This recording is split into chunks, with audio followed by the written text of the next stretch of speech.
दोस्तों हमारे चंद्रयान 3 को लॉन्च हुए 1 महीने से ज्यादा बीत चुका है और अब ये मिशन अपनी मंजिल के बेहद करीब है। जैसे जैसे ये चांद के नजदीक पहुंच रहा है, हमारी उत्सुकता और बेचैनी बढ़ती जा रही है।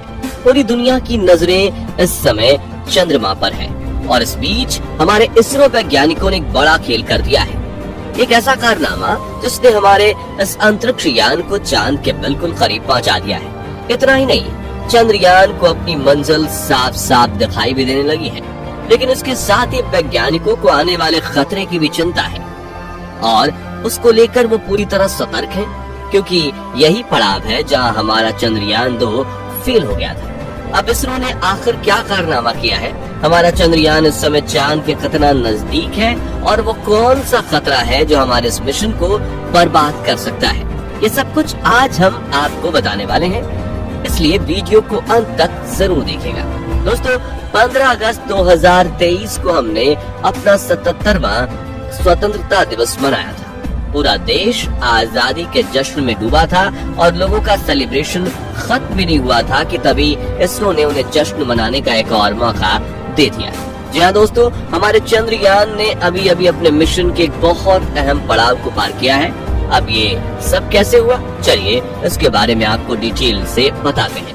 असल में 16 अगस्त की सुबह चंद्रयान अपनी चौथी कक्षा में चांद की सतह से करीब 1000 किलोमीटर की ऊंचाई पर उसके चक्कर काट रहा था, लेकिन सुबह में इसका ये ऑर्बिट पूरा हो रहा था और प्लान के मुताबिक इसे आगे बढ़कर चांद से 1000 किलोमीटर की दूरी को कम करके मात्र 100 किलोमीटर की दूरी पर चांद की 5वीं और आखिरी कक्षा में भेजा जाना था।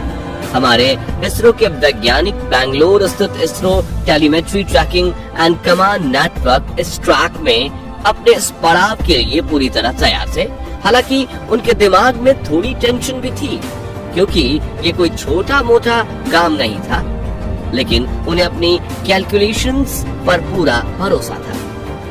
इसी के चलते सुबह के करीब 8:39 पर वैज्ञानिकों ने एक बटन दबाया और चंद्रयान के इंजन को चालू करके उसे चांद की 100 किलोमीटर वाली 5वीं कक्षा में धकेल दिया। अब ये कहने में जितना सिंपल है, असल में करना उतना ही ज्यादा कॉम्प्लेक्स, क्योंकि वैज्ञानिकों को लाखों किलोमीटर दूर पृथ्वी पर बैठे बैठे ही अंदाजा लगाना था कि चांद को एग्जैक्टली किस समय, किस दिशा और किस रफ्तार से आगे भेजना है, और ऐसा करने के लिए उन्हें कितनी देर तक और कितनी पावर से इंजन को चालू करना होगा, क्योंकि इस काम में गलती की गुंजाइश बिल्कुल ना के बराबर थी। एक छोटी सी मिसकैलकुलेशन पूरे मिशन को बर्बाद और अब तक की गई सारी मेहनत पर पानी फेर सकती थी, लेकिन हमारे वैज्ञानिकों ने बिना कोई गलती किए इस काम को सफलतापूर्वक अंजाम तक पहुंचा दिया। इसके लिए वैज्ञानिकों ने सिर्फ 1 मिनट के लिए चंद्रयान के इंजन को ऑन किया था और कुछ ही पलों में ये चांद की 5वीं कक्षा में स्थापित हो गया था। ये पड़ाव इस मिशन के लिए बहुत बड़ी अचीवमेंट थी, क्योंकि ये चांद पर चंद्रयान का आखिरी ऑर्बिट था। यही वजह है कि इस खबर ने लोगों के आजादी के जश्न में 4 चांद लगाने का काम किया।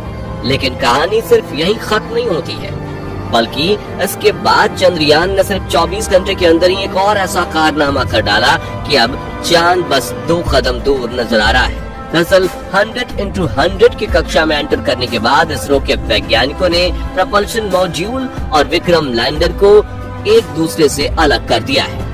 ये काम भी काफी टेक्निकल और कॉम्प्लिकेटेड था।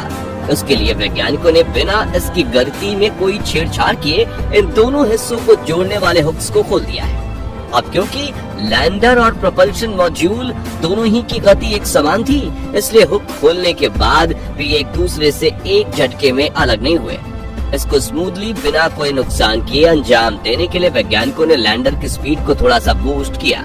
अब क्योंकि हुक्स खोले हुए थे, इसलिए स्पीड बढ़ते ही लैंडर प्रपल्शन मॉड्यूल को पीछे छोड़कर खुद आगे बढ़ गया और अब आगे का सफर लैंडर को खुद ही तय करना है। इसके लिए इसरो का प्लान ये है कि 18 और 19 अगस्त को लैंडर की डीऑर्बिटिंग स्टार्ट कर दी जाएगी, यानी इसके ऑर्बिट को छोटा करने के साथ चांद की सतह से इसकी दूरी भी कम की जाएगी। इस तरह आने वाले 1-2 दिन में विक्रम लैंडर 100x30 किलोमीटर की कक्षा में पहुंच जाएगा और इसी तरह धीरे धीरे आगे बढ़ते हुए पहले ये अपनी लैंडिंग साइट को डिटेक्ट करेगा और उसके बाद अपने रेट्रो बूस्टर्स की मदद से 23 अगस्त के दिन शाम को करीब 5:47 पर हमारा चंद्रयान चांद की सतह पर उतर जाएगा।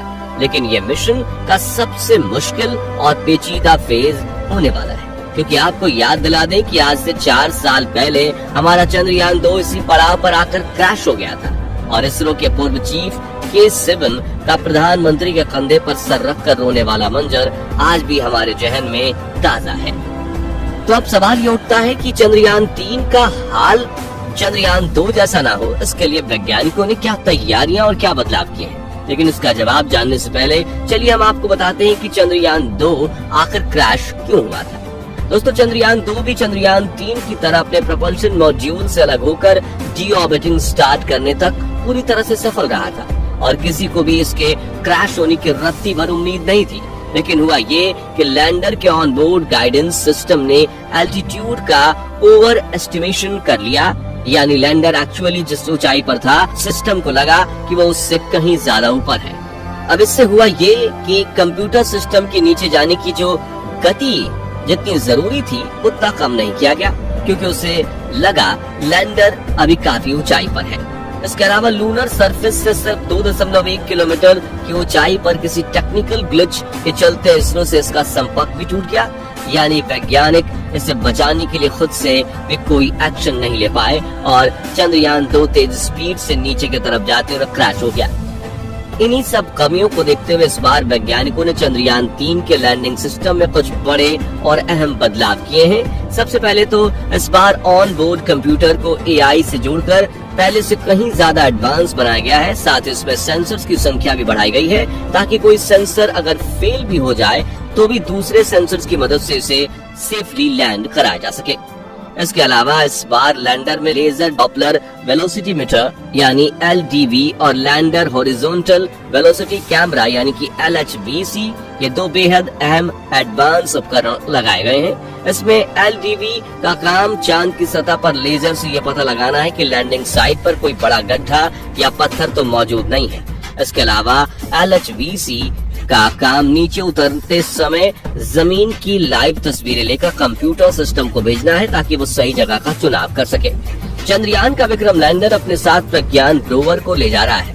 ये एक 6 टायर और 27 किलो वजन वाला बेहद एडवांस रोवर है और इसकी मदद से ही चंद्रयान 3 अपनी रिसर्च और शोध के काम को अंजाम देगा। चंद्रयान 3 के लैंडर को कितना एडवांस बनाया गया है, इसका अंदाजा आप इसी से लगा सकते हैं कि अगर इसके सारे सिस्टम भी फेल हो जाएं तब भी ये सॉफ्ट लैंडिंग करने में सफल होगा, क्योंकि अभी कुछ दिन पहले इसरो के चीफ S. सोमनाथ ने एक इवेंट के दौरान ये कहा था। ये सारी चीजें और सब बातें समझने के बाद हमें इस बात का पूरा यकीन है कि 23 अगस्त के दिन शाम को करीब 5:45 बजे हमारा चंद्रयान 3 चांद के दक्षिणी ध्रुव इलाके में जरूर लैंड करेगा और हमारे भारत का झंडा सिर्फ देश विदेश ही नहीं बल्कि चांद पर भी लहराता रहेगा। वैसे आपको क्या लगता है, हमारा चंद्रयान 3 इस बार कामयाब होगा या नहीं? अपना जवाब कमेंट के माध्यम से जरूर शेयर कीजिएगा। बाकी हमारी आज की इस वीडियो में बस इतना ही। वीडियो अच्छी लगी हो तो इसे लाइक और शेयर जरूर करना और अगर आप चैनल पर नए हैं तो चैनल को सब्सक्राइब भी जरूर करें और यदि आप फेसबुक पेज पर हैं तो उसे फॉलो करना बिल्कुल ना भूलें। मिलते हैं जल्दी ही ऐसी एक और इंटरेस्टिंग वीडियो के साथ, तब तक के लिए गुड बाय।